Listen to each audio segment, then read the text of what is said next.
حنا كما قادرين ننهزموا. الفريق تاع شباباتنا اليوم لعب على الاخطاء تاعنا وين كنا حنايا مركزين على الهجوم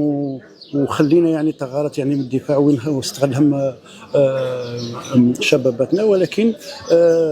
كان اداء يعني والروح القتاليه للاعبين تاعي يعني نقول لهم يعني بارك الله فيهم، خاصه اليوم يعني اللي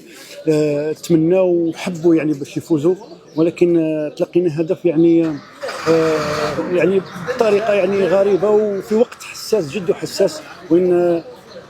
بعد الوقت البدل الضائع تاع الشوط الاول اللي خلانا يعني نرتبك قليلا، ولكن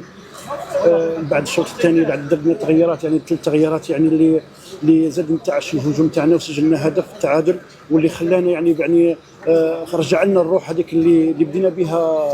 الشوط الاول. الفريق باتنا كما قلت لك يعني تمركز في الخلف ما خلاناش يعني باش نركزوا اللعب في الهجوم، ويعني كان جد منظم. الحمد لله اليوم كما نقول لك انا الفريق تاعي يعطيه الصحه، ولكن نقطه الاستفهام الكبيره هي الحكم اللي هو اللي حدد اليوم حدد النتيجه، يعني نقولها بكل صراحه هو اللي حدد النتيجه اليوم